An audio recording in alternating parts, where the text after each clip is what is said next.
Hello and welcome all students. Today we are going to see de Broglie hypothesis.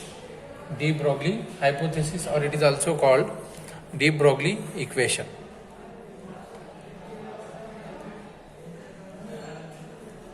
De Broglie's equation और hypothesis. ठीक है, तो ये देख रहे हैं हम लोग पेपर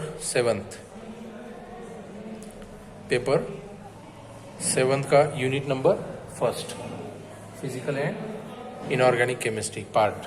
ठीक है, तो डी ब्रॉगली इक्वेशन देखना है. तो डी ब्रॉगली इक्वेशन कहाँ से आती है? डी ब्रॉगली हाइपोथेसिस या डी ब्रॉगली इक्वेशन तो प्लैंक क्वांटम थ्योरी और आइंस्टाइन इक्वेशन से रिलेट करती है. किसके साथ? प्लैंक्स क्वांटम थ्योरी,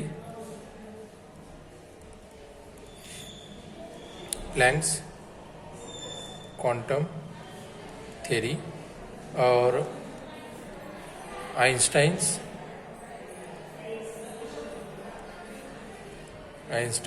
इक्वेशन है ना, या आइंस्टाइन थ्योरी से रिलेट करती है. ठीक है, तो ये रिलेशनशिप देखेंगे हम लोग. ओके, तो हमें एक चीज पता है कि अकॉर्डिंग टू प्लैंक क्या बोलता है? E is equal to h nu. ठीक है, E is equal to h nu. ठीक है, वेयर H इज क्या होता है? प्लैंक्स कांस्टेंट है ना. क्या होता है? प्लैंक्स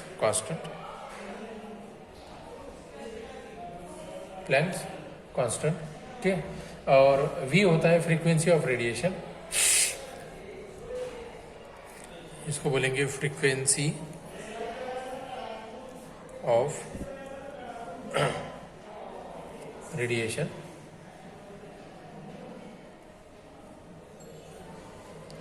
ठीक है, और उसी के साथ साथ हम लोग जो अब यहां पे इसी इक्वेशन को क्या करेंगे हम लोग? By applying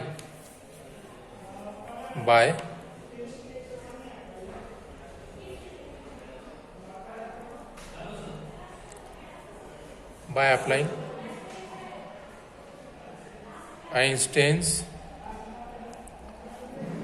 mass energy equation, mass energy relation,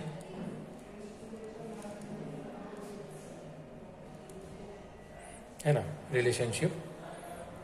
Energy associated with photon of mass m is given by photon of mass m is given by E is equal to क्या ले सकते हैं? mc square. क्या ले सकते हैं? E is equal to mc square. ठीक है, E is equal to क्या आएगा? mc square. ठीक है, where c is the क्या रहेगा? where c is the क्या रहेगी? वेलोसिटी. क्या होगी? वेलोसिटी, है ना.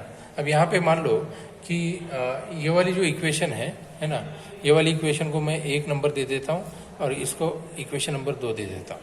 ठीक है, इक्वेशन 1 एंड 2 देखते हैं. ठीक है, तो यहाँ पे हम क्या करेंगे? कंपेयर करेंगे. कंपेयरिंग इक्वेशन 1 एंड 2 क्या करेंगे?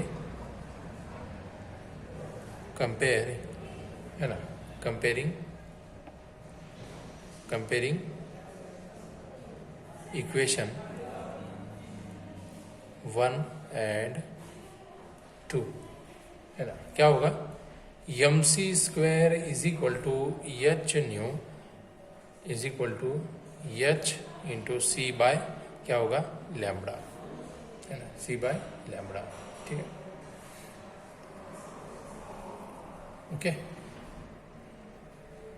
सी बाय लैम्बडा. सिंस हमें पता है यहाँ पे कि न्यू मतलब क्या होता है? Is equal to c by lambda होता है ना, सी बाय लैम्बडा. तो क्या लिख सकते हैं हम लोग? M c is equal to h by क्या लिख सकते हैं? लैम्बडा. ठीक है, और क्या लिख सकते हैं? और क्या लिख सकते हैं? mass into velocity, mass into velocity is equal to h by wavelength, h by wavelength. ठीक है, इसको इक्वेशन हम लोग मान लो कि थर्ड इक्वेशन दे रहे हैं, है ना. ये वाली इक्वेशन कौन सी, थर्ड इक्वेशन दे रहे हैं. ठीक है, थर्ड इक्वेशन. तो हम लोग क्या लिख सकते हैं, या और क्या बोल सकते हैं, और momentum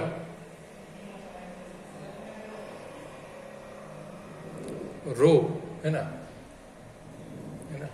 is equal to h by क्या होगा, वेवलेंथ. या क्या लिख सकते हैं, और क्या लिख सकते हैं, और क्या बता सकते हैं, momentum is inversely proportional to, inversely proportional to किसको, लेंथ, वेवलेंथ, वेवलेंथ. ठीक है, तो यहाँ पे ये फाइनल इक्वेशन क्या होती है, तैयार होती है. तो हम लोग क्या बोल सकते हैं, अभी डेफिनेशन देखेंगे. ये तो हमने इक्वेशन देखी, ठीक है, अभी डेफिनेशन देखेंगे. अभी डेफिनेशन क्या बना सकते हैं, है ना. तो इक्वेशन जो थर्ड हमें मिलती है, mass into velocity is equal to h by wavelength, है ना, थर्ड इक्वेशन. तो यहाँ पे क्या लिख सकते हैं, उसी इक्वेशन को हम बोल सकते हैं डी ब्रॉगली इक्वेशन, है ना. और जो अगर वर्ड में अगर देखना है, स्टेटमेंट के फॉर्म में देखना है, तो हम लोग क्या कर सकते हैं, द मोमेंटम, देखो, द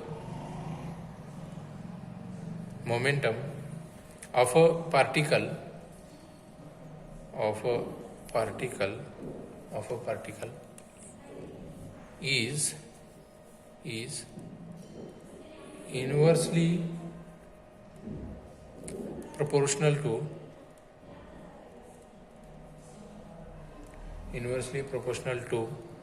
wavelength,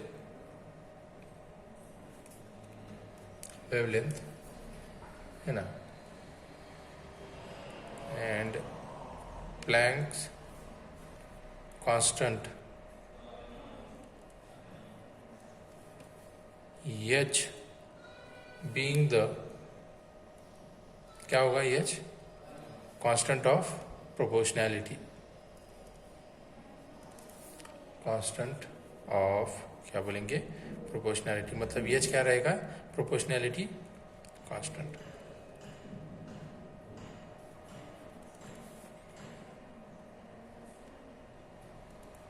ठीक है, प्रोपोर्शनैलिटी कांस्टेंट, है ना, कांस्टेंट ऑफ प्रोपोर्शनैलिटी.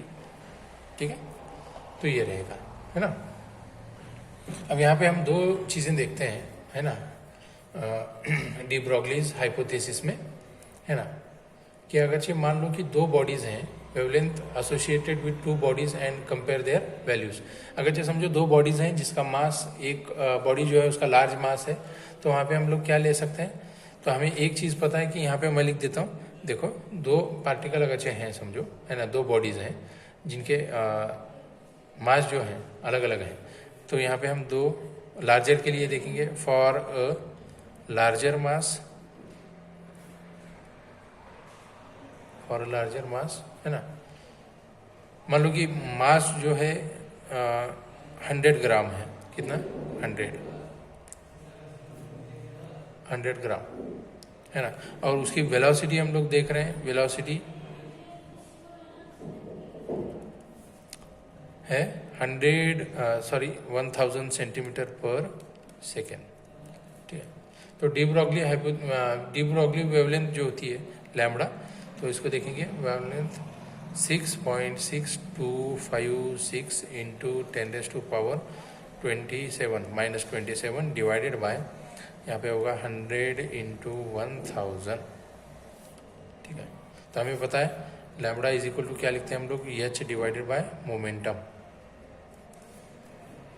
ठीक है, तो इसको अगर सॉल्व करेंगे तो इक्वेशन क्या आएगी, क्या मिलेगा हमें, 6.6256 इंटू क्या करेंगे 10⁻⁻, क्या होगा 32 सेंटीमीटर. ये लार्ज, है ना, फॉर लार्जर मास. अभी स्मॉल मास के लिए भी देख सकते हैं, फॉर अ स्मॉल मास, मतलब दो बॉडीज ली थी हमने, एक स्मॉलर और एक लार्जर, ठीक है, फॉर स्मॉल मास।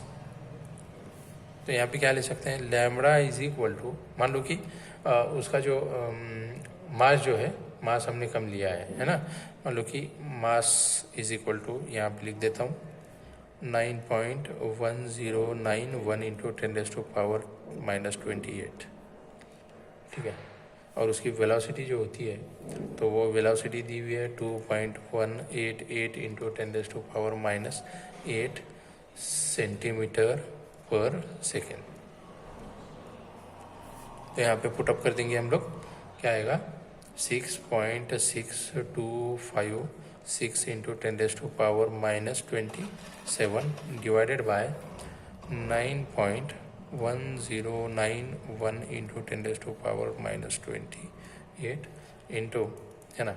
अभी उसकी वेलोसिटी देखेंगे हम लोग, वेलोसिटी कितनी है, पुटअप करो 2.188 इंटू 10⁻⁻8, ठीक है, ये होगी। तो अब इसको सॉल्व करेंगे तो हमें फाइनल आंसर मिलेगा, है ना, क्या मिलेगा, ब्रॉगलीज वेवलेंथ मिलेगी, कितनी आएगी 3.32 इंटू 10⁻, क्या होता है -8 सेंटीमीटर, ठीक है, आगे। तो ये ऐसे हम लोग क्या कर सकते हैं, डी ब्रॉगली इक्वेशन यूज कर सकते हैं, है ना।